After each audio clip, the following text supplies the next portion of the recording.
हाँ, हेलो। पता नहीं मैं क्या बोल रही हूँ, मैं भूल गई। मुझे ऐसा लगा मैं फ़ोन पे बात कर रही हूँ। फाइनली मेरी अलमारी सेट हो गई। थोड़ी मेरी जी में प्रॉब्लम है, बोलने में परेशानी हो रही है मुझे। इसके लिए sorry. Welcome back my YouTube channel Mrs Lucky Prajapati vlog. I hope आप सब लोग स्वस्थ होंगे, ठीक होंगे, मस्त होंगे। मैं भी यहाँ पर ठीक हूँ, थोड़ा थोड़ा। आज सुबह से पता नहीं कि मुझे बहुत तेज़ चक्कर भी आ रहे हैं और बोलने में परेशानी हो रही है। जीभ थोड़ी साइड से कट गई है मेरी, दांत में प्रॉब्लम हुई, पता नहीं क्या होता रहता है, कुछ ना कुछ तो लगा रहता है। और फाइनली अलमारी सेट हो गई। मैं तो इतनी परेशान हो गई थी ना अलमारी से, सारा कपड़ों के चक्कर में कल ना हमारा झगड़ा हो गया होता कि कपड़े नहीं है, कपड़े नहीं है। और देखो अभी आपने देखा भी था कि कितना टाइम लग गया मुझे कपड़े तय करने में, संभाल के रखने में। और एक हफ्ते से हम कहीं ना कहीं घूम रहे थे, जा रहे थे, आ रहे थे, तो और अलमारी बेकार हो गई थी। तो मैंने सोचा फाइनली अलमारी को सेट कर देते, अच्छे से करते, हमें दिखेगी भी और समझ में आएगी कौन सा कपड़ा क्या है भी नहीं है, क्या है क्या नहीं है। इसलिए तो मैंने अलमारी अच्छे से अपनी सेट कर दिया। अंदर से कहते ना, काम जब हो जाता है अंदर से खुशी होती है, बहुत सुकून और शांति सी हो रही है। आज मेरी तबीयत नहीं है, मैं बोलने में परेशानी हो रही है। आज मैं ज़्यादा नहीं बोलती और आज के लिए इतना ही। Okay bye, Radhe Radhe. मैं अलमारी खोलती हूँ, देखती हूँ इतने सारे कपड़े। पहले तो मैं सोचती हूँ कि क्या करूँ या ना करूँ, फिर बाद में कर लूँगी। फिर मैंने सोचा बात करके काफ़ी टाइम हो गया, मैं संभाल नहीं पा रही हूँ अलमारी को। और कपड़े भी मेरे पता नहीं मुझे कहाँ कैसे कौन से रखेंगे, क्योंकि एक साथ रखे होते हैं तो जल्दी से मिल जाते हैं। कहीं दुपट्टा, कहीं सूट है, कहीं सलवार है, कहीं कुछ ना कुछ सारा बिखरा पड़ा है। तो मैंने सोचा चलो अच्छा कर ही देते, हिम्मत दिखा के। ना मन हो रहा था, ना तबीयत भी ठीक थी, तो पता नहीं क्यों बेचैनी सी बहुत ज़्यादा हो रही थी। इसलिए मैंने सोचा अब एक मन तक कर दूँ ना कर दूँ। मेरे पास ये ब्लाउज़ मेरे हाथ में लगा था, कम से कम इसे डेढ़ से 2 साल उन्हें को समथिंग आ गई होंगी।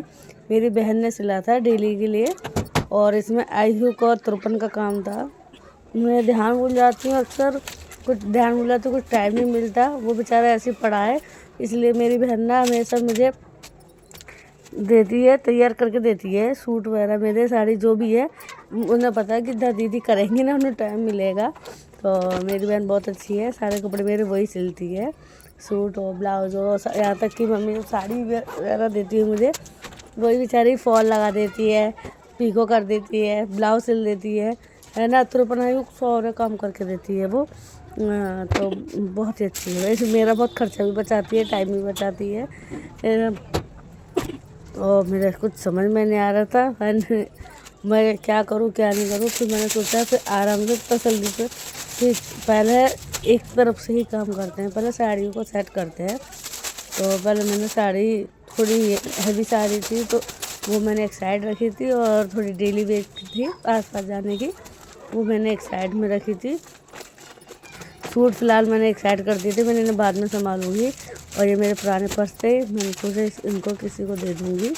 और ये चुंदरी थी, मुझे मंदिर से मिली थी, और ये मेरी शादी वाली चुंदरी है। पहले मैंने इसे सेट कर दिया अलमारी में, मैंने इसका कोई काम ही नहीं है, अलमारी में रख देती हूँ। थोड़ा बेड से कपड़े कम हो जाएंगे तो जल्दी ईजी होगा। और दो बैग में साड़ी के लग चुके हैं, और अभी भी इधर उधर पड़ी हुई है, वो दिख भी नहीं रही है मुझे ढंग से। फिर मैं सोचा बाद में देखूँगी, और क्योंकि माइंड में था मेरे पास अभी और भी होंगी, 1-2 साड़ी और होंगी। तो और ना जी मैं बेड सेट कर रही, वो सॉरी बेड कह रही हूँ, जो सूट है मेरे वो सूट में सेट कर रही हूँ, एक साथ रख रही हूँ, जोड़े से रख रही हूँ सारे कपड़े, और हाँ सारे मैच कर रही हूँ।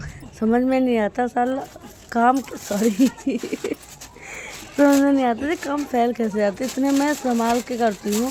जहाँ चीज़ होती है वहीं रखती हूँ, यूज़ करने के बाद ही जैसे भी वैसे, फिर भी काम इतना फैल जाता है हद से ज़्यादा।